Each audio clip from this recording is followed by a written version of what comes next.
আসসালামু আলাইকুম। আজকে আপনাদের সামনে আরও একটি নতুন প্রোডাক্ট নিয়ে চলে এলাম। নতুন না আসলে এটা ট্রেন্ডি প্রোডাক্ট বাট আমি নতুন একটি কালার ট্রাই করেছি। সেটা হচ্ছে পিঙ্ক কালার। এটা হচ্ছে লাইট পিঙ্ক কালার। এটা ছোট বেবিদের বেশি ভালো লাগবে। এটার মধ্যে ৩ টা প্রোডাক্ট আছে। একটি হচ্ছে রাউন্ড শেপের বড় সাইজের ট্রে, দেন একটি বাবল লাভ শেপের ট্রে অ্যান্ড একটি বোর্ড।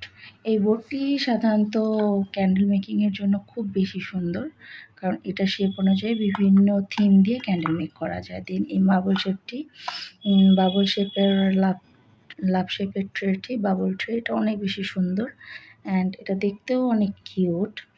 দেন এই যে ওভাল ট্রে না, আমি আসলে বিভিন্ন ট্রের নামের মধ্যে একটু কনফিউজড হয়ে যাই। এটা হচ্ছে রাউন্ড শেপের একটি ট্রে, বাট এই ট্রে সাইজটা একটু বড়।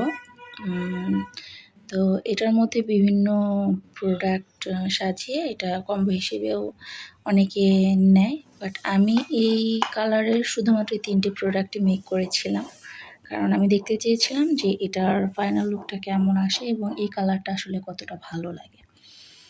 তো আপনাদের কাছে এই প্রোডাক্টটি কেমন লেগেছে অবশ্যই জানাবেন। এবং পিঙ্ক কালার আসলে অনেক বেশি কিউট এটা, বাট আমি চেয়েছিলাম একটু গাঢ় পিঙ্কের মধ্যে, বাট এটার এই প্রিটি টিন্ট কালারটা, এবার আমি কিছু প্রিটি টিন্ট কালার আমার স্টকে এনেছি, বাট তার মধ্যে আমি কয়েকটি কালারের যেটা দেখেছি এটার কালারটা একটু হালকা হয়ে যায়। বেশি কোয়ান্টিটিতে দিলেও এটার কালারটা একটু হালকা হয়ে যায়। তো সেম পিঙ্ক কালারটার ক্ষেত্রেও তো আপনারা দেখতেই পাচ্ছেন এটার ফাইনাল লুক, এটা অনেক বেশি সুন্দর। তো অবশ্যই জানাবেন আমি আর কি কালার এক্সপেরিমেন্ট করতে পারি। তো আজ এই পর্যন্তই, সবাই ভালো থাকবেন। আল্লাহ হাফেজ।